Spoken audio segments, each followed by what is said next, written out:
Dear mister Aamir Khan, सलाम वालेकुम, नमस्कार, सत श्री अकाल एंड हेलो।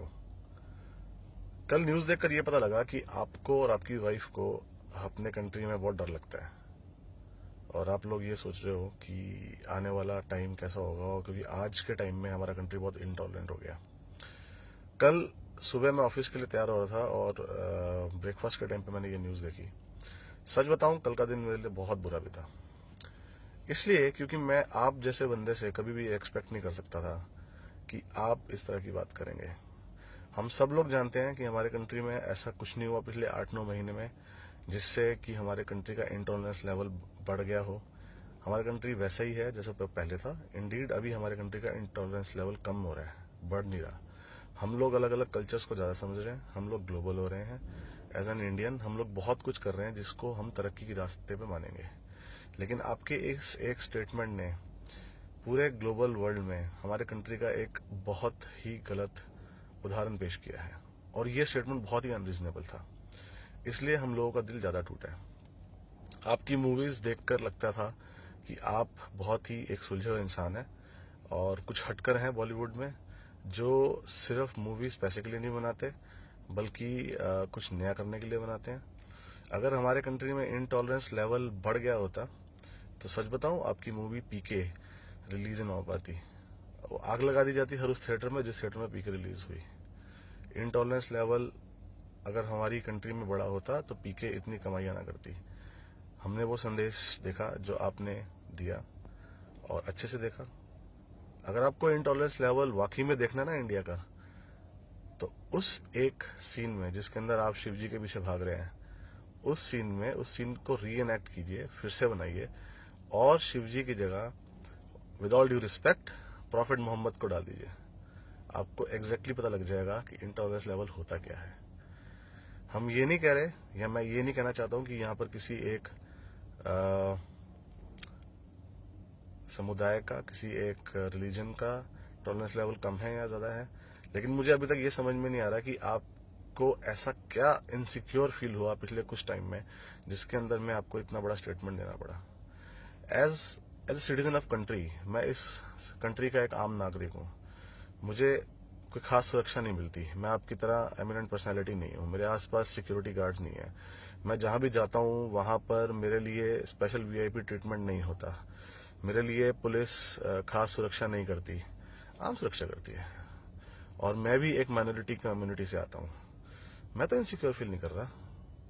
मुझे कोई ऐसा ऐसा दिखता नहीं है कि इनसिक्योरिटी है इस कंट्री के अंदर में। ऐसा कुछ भी नहीं है कि हम लोग इंटॉलरेंट हो गए हैं। तो क्यों ये आपने ये मैसेज दिया? जहां तक मुझे ये समझ में आता है, इसका एक रीजन है आपकी आने वाली मूवी। क्योंकि पिछले बहुत टाइम से हम ये देख रहे हैं कि जब भी आप लोगों की मूवी आती है, आप कोई ना कोई ऐसा कंट्रोवर्सी क्रिएट करते हैं जिस कारण से आपकी मूवी के आसपास एक अट्रैक्शन बने, लोग उस बारे में बात करें और फिर वो आपकी मूवी का फायदा हो। मुझे समझ में नहीं आता कि इतनी छोटी सोच क्यों है आप लोगों की कि आप अपनी एक मूवी रिलीज करने के लिए आप कुछ भी स्टेटमेंट दे सकते हैं। शाहरुख खान के ऊपर ईडी का नोटिस आया 100 करोड़ का, तो 3 दिन बाद शाहरुख खान ने बोल दिया मैं इंटॉलरेंट कंट्री में रह रहा हूँ। नसीरुद्दीन शाह इतने साल तक बॉलीवुड में काम करते रहे, किसी ने उनसे पूछा कि आप मुसलमान है, हिंदू है, क्या है? हम सब ने उनकी एक्टिंग लाइक करी है।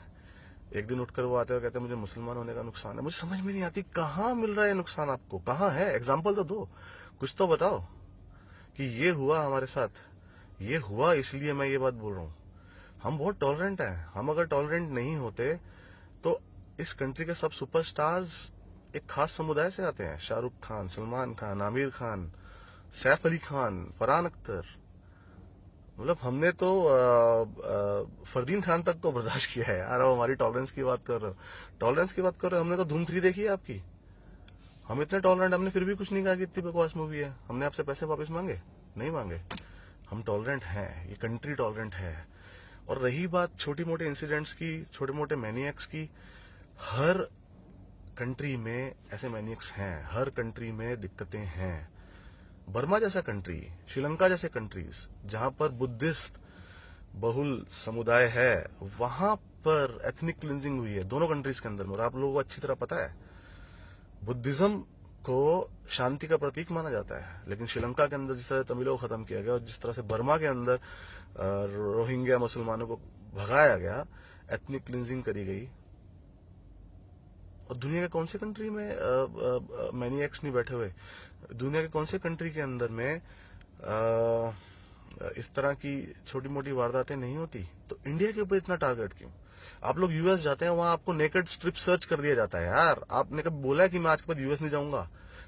मेरे को नेकेड स्ट्रिप सर्च किया है, मैं फिर भी आप यूएस जाते हो, राइट?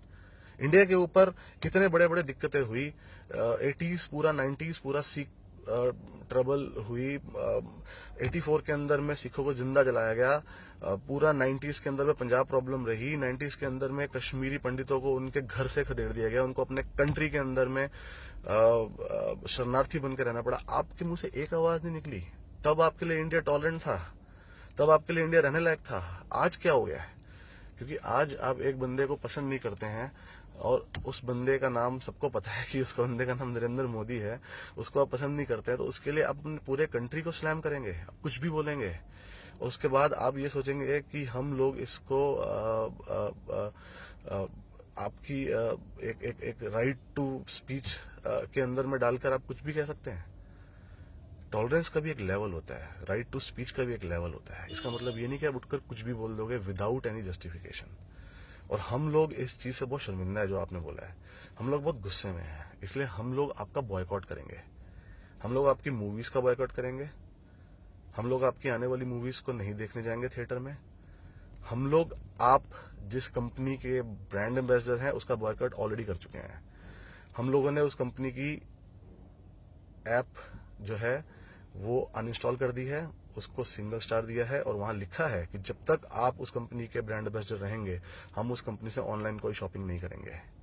और मैं अपने फेलो कंट्रीमैन को सबको ये अर्ज करता हूं कि जिस जिस बंदे के अंदर भी अपनी कंट्री के लिए जरा सी भी सेल्फ रिस्पेक्ट है, वो इस टाइम पर आपने जो ये घटिया सी बात कही है इसके खिलाफ जाए और जाके उस ऐप को डिलीट करे अपने फोन से, उस ऐप को डिलीट करके वहां स्पेशली 1 स्टार दे और लिखे कि हमने ये सब कुछ क्यों कर रहे हैं, क्योंकि हम टॉलरेंस है हमारे में, और हमारा एक तरीका है आमिर खान को ये संदेश देने का कि आप उठकर कुछ भी नहीं बोल सकते बिना किसी रीजन से।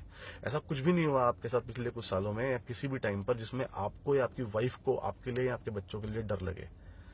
आप आमिर खान बने हैं, इस कंट्री ने आपको बनाया है, हमने आपकी मूवीज देख के बनाया है। अगर आपका जो डर है वो ये है कि मैं एक खास समुदाय का आता हूँ या माइनॉरिटी समुदाय का आता हूँ इसलिए मुझे डर है, मेरी बीवी को डर है, ऐसा डर आपकी लाइफ में कभी प्रॉब्लम नहीं हुई। आपने 2 शादी करी है, दोनों हिंदू लड़कियों से शादी करी है, कभी कोई प्रॉब्लम नहीं हुई। आपके बच्चे मुसलमान है आपको कोई प्रॉब्लम नहीं हुई। मेरी बीवी हिंदू है, मेरा बच्चा जो है वो सिख है, मुझे कोई प्रॉब्लम नहीं हुई। मैं एक आम इंसान हूँ। मेरी जो कम्युनिटी है वो आपकी कम्युनिटी से बहुत नीचे है इन टर्म्स ऑफ नंबर्स। आपकी कम्युनिटी 13 करोड़ के आसपास है, मेरी कम्युनिटी 1-1.5 करोड़ के आसपास है। मुझे तो नहीं डर लगता। मुझे समझ में नहीं आता ये डिवाइड क्यों बनाना चाहते हो आप लोग? क्या प्रॉब्लम क्या है आपकी? आप ये क्यों नहीं समझते हो कि आप आमिर खान हो? आप जब एक चीज बोलोगे तो पूरी दुनिया सुनेगी और उसका रिएक्शन होगा। ये राइट टू स्पीच जो है, अगर है तो उसका राइट टू स्पीच का बहुत बड़ा एक बहुत बड़ा आपके ऊपर जिम्मेदारी बनती है कि आप एमिनेंट पर्सनैलिटी हो, आपको आपकी एक बात दुनिया देखती है। तो जो आपने कल बोला वो बहुत अनरीजनेबल था, वो राइट टू स्पीच के अंदर नहीं आता। आपने हमारी कंट्री, अपनी कंट्री का अपमान किया है अनरीजनेबल होके, इसलिए हम लोग बहुत गुस्सा हैं, बहुत मायूस हैं। तो हम आपको बॉयकॉट करेंगे और आई विल अर्ज all my fellow Indians and I will like to tell all the global citizens that India is a very safe country to live. ऐसा कुछ भी नहीं है इंडिया के अंदर, जैसे जो चंद कुछ लोग उठकर आए हैं और जो बोल रहे हैं कि भाई इंडिया अनसेफ हो गया, इंडिया अनसेफ हो गया। ऐसा कुछ भी नहीं है। छोटे मोटे इंसिडेंट हर कंट्री में हो रहे हैं, यूएस में हो रहे हैं, कनाडा में हो रहे हैं, कहां नहीं हो रहे हैं, ऑस्ट्रेलिया में हो रहे हैं। तो क्या वो अनसेफ है रहने के लिए? मेरा कंट्री ग्लोबल कंट्री है, हम लोगों के अंदर में बहुत ज्यादा टॉलरेंस है हर कल्चर के लिए, ना सिर्फ इंडियन कल्चर्स के लिए, इंटरनेशनल कल्चर्स के लिए। और हम लोग ग्लोबल हैं, हम लोग फॉरवर्ड थिंकिंग वाले हैं। तो जो ये लोग बोल रहे हैं ये गलत बोल रहे हैं, ये अपनी पिक्चरों के लिए या किसी चीज के लिए ये नेगेटिव पब्लिसिटी करके पब्लिसिटी पाना चाहते हैं, जो ही गलत है। और हम आमिर खान की मूवी और आमिर खान के किए हुए प्रोडक्ट्स का बॉयकॉट करेंगे, यही हमारा संदेश है। जय हिंद।